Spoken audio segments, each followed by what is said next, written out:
दोस्तों, 4 पीएम के देश की बात कार्यक्रम में एक बार फिर आप लोगों का स्वागत है। आज भी संजय जी व्यस्त हैं, इसलिए वो मेरे और आपके बीच में एक ज़रिया नहीं बन पाएँगे। आज मैं सीधे आपको एक बार फिर आपको संबोधित करूँगा। दोस्तों, आज हम लोग उत्तर प्रदेश में की तरफ वापस लौटेंगे। उत्तर प्रदेश में एक नई घटना घटित हुई है। करीब 2 दिन पहले उत्तर प्रदेश सरकार ने एक घोषणा की। उत्तर प्रदेश सरकार की तरफ से पश्चिमी उत्तर प्रदेश के मुजफ्फरपुर के पुलिस कप्तान ने घोषणा की कि जो कांवड़ यात्रियों को किसी भी तरीके से किसी तरह की अशुद्धता का या अपवित्रता का सामना न करना पड़े।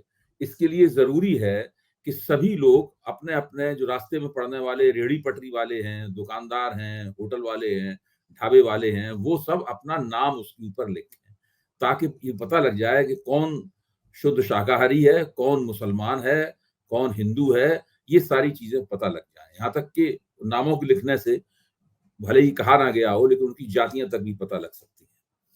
इस आदेश के बाद बवाल मच गया। उत्तर प्रदेश सरकार ने ये आदेश एक तरह से लिटमस टेस्ट करने के लिए दिया था।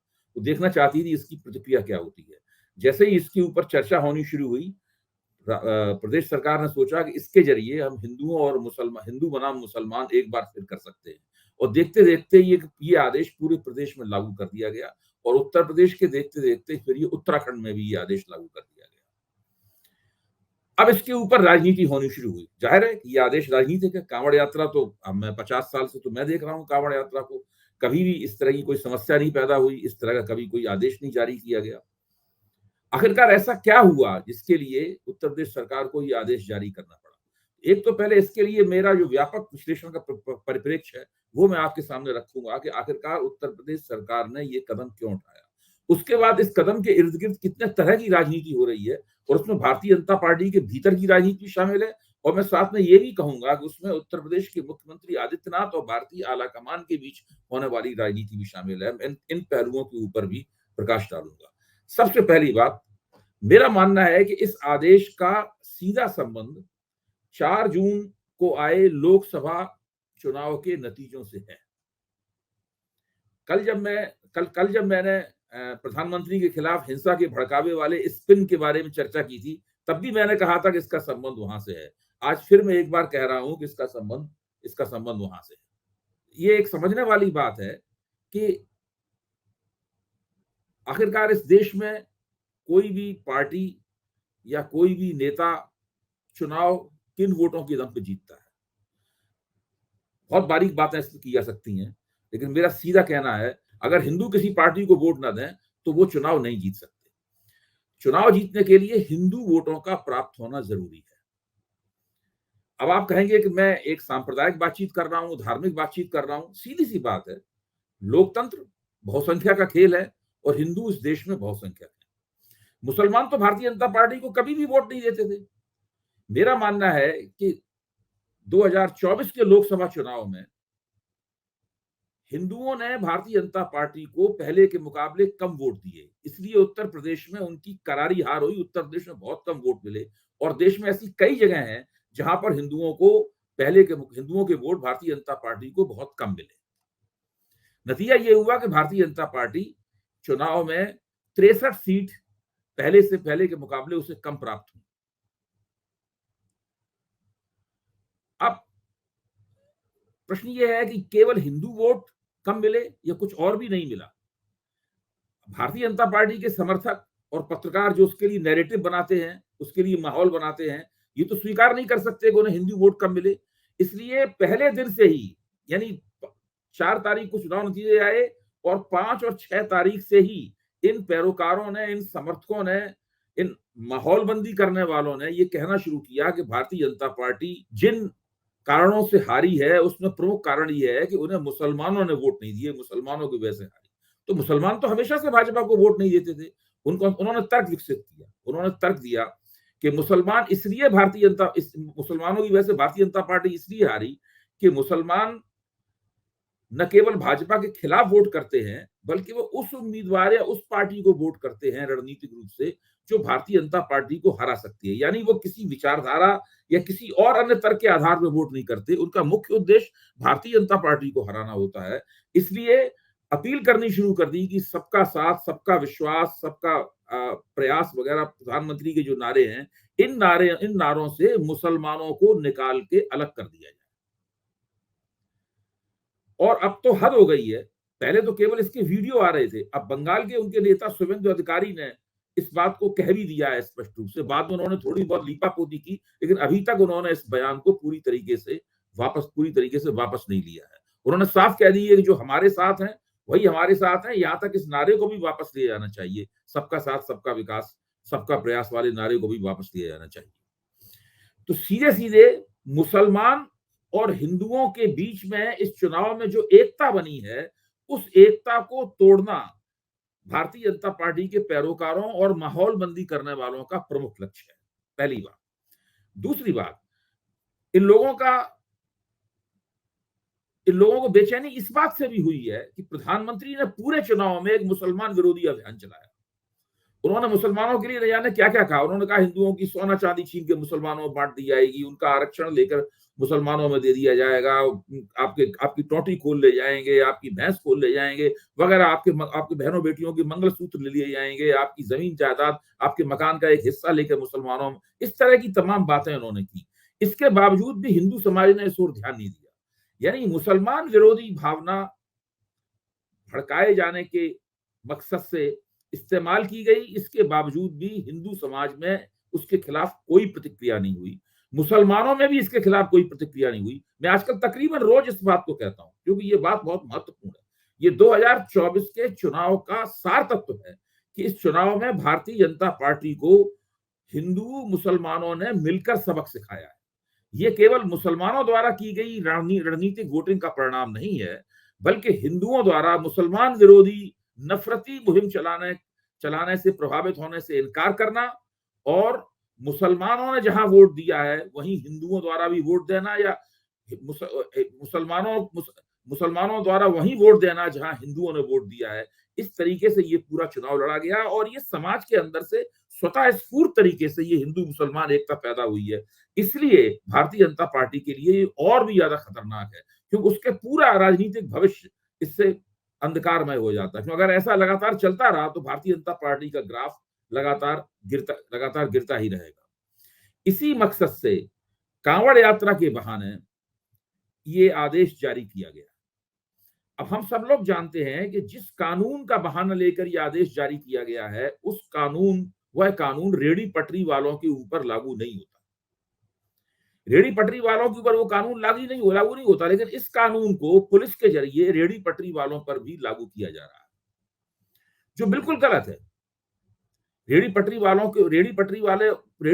से ये कहना कि आप अपने ठेले के ऊपर अपना नाम पट्टिका लगाएं, अपनी जाति बताएं, अपना धर्म बताएं, ये इस कानून के तहत नहीं आता। फिर भी गलत तरीके से इस कानून को इस्तेमाल किया जा रहा है।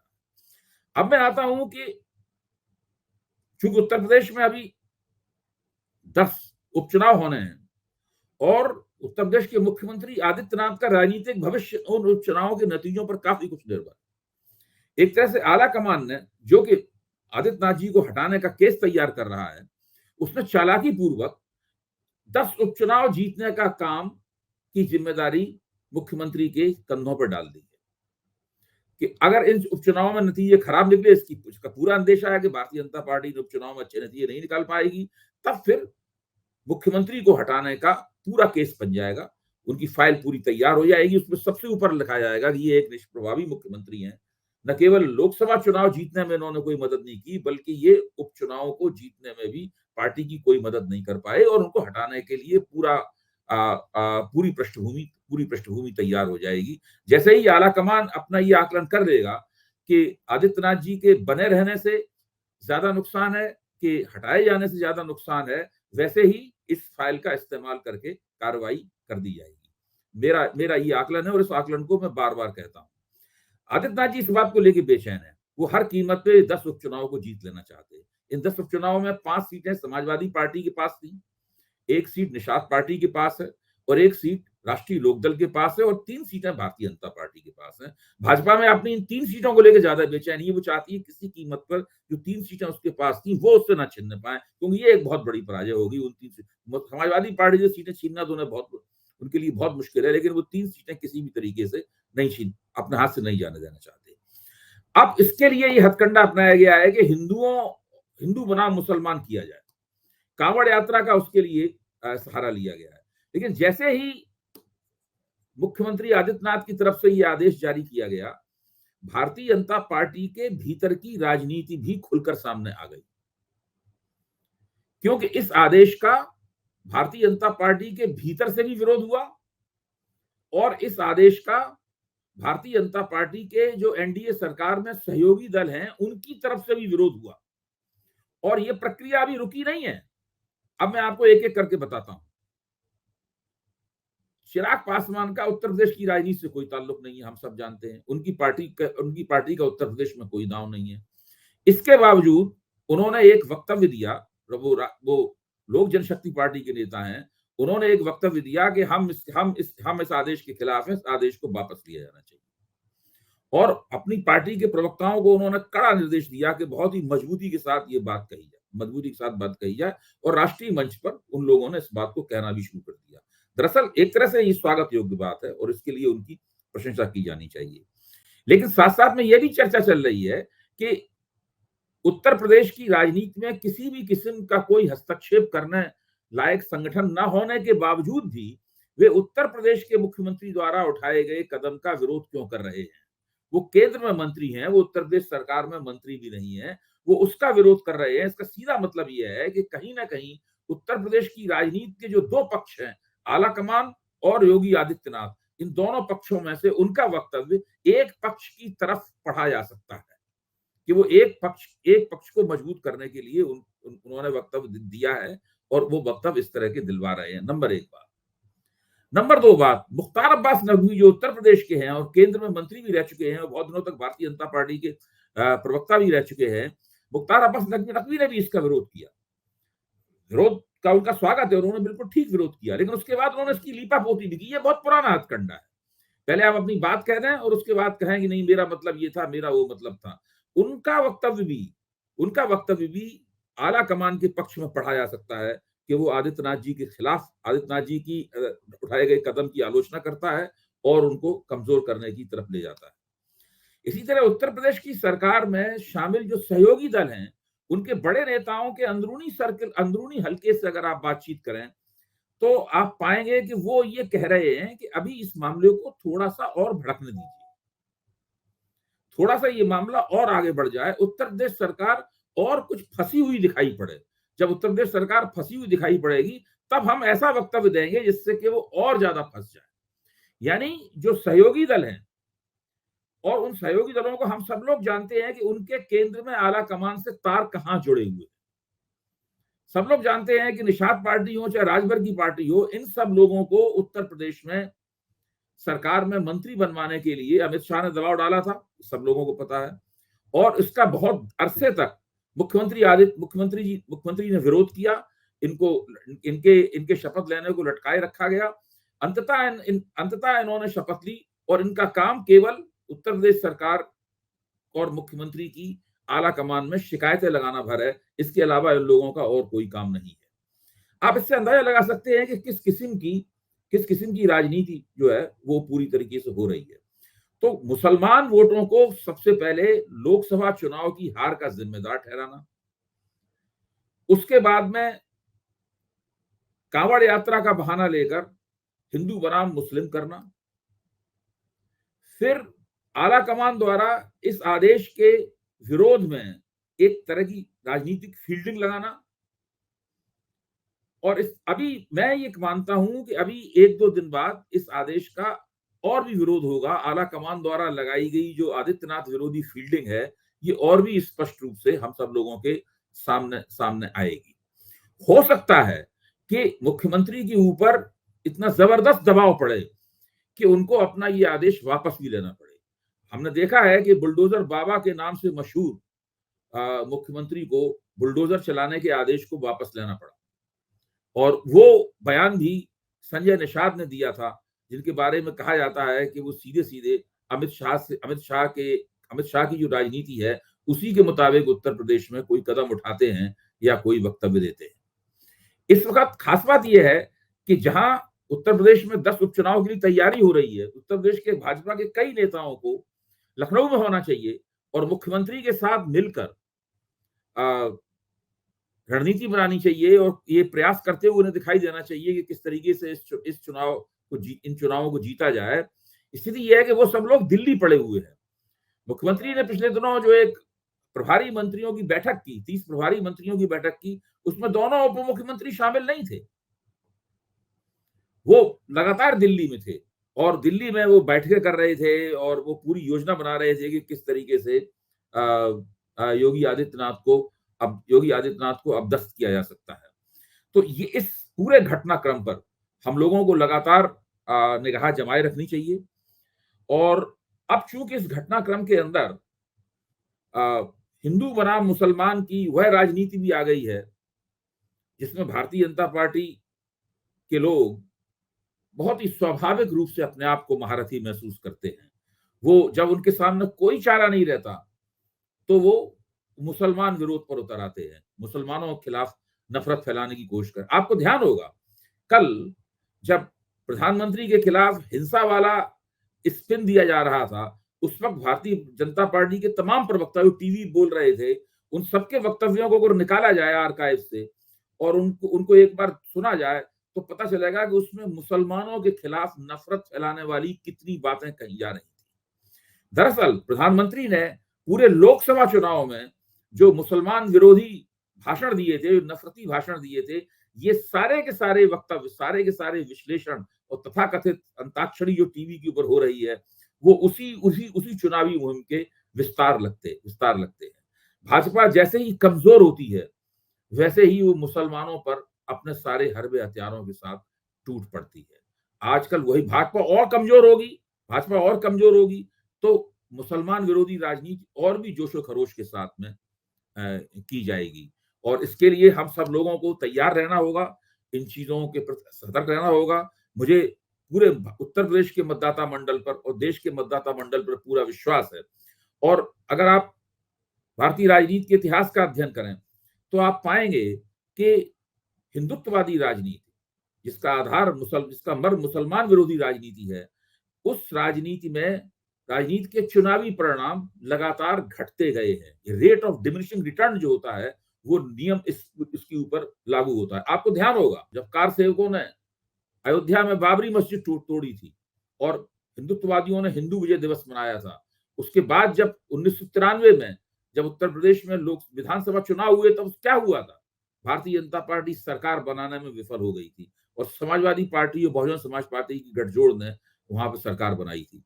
इस बार जब अयोध्या में राम मंदिर बनाया गया और प्राण प्रतिष्ठा की गई वहां पर, उसके लिए कितना विशालकाय समारोह किया गया, और कितना उसमें अनाप शनाप धन खर्च किया गया और ये माना गया कि केवल इस समारोह से बहने वाली हवा से ही नरेंद्र मोदी इस चुनावी बैतरणी में तीसरी बार पार लग जाएंगे। वहां पर क्या हुआ? नरेंद्र मोदी लोकसभा में बहुमत नहीं ला पाए तीसरी बार, वो उन्हें गठजोड़ सरकार बनानी पड़ी।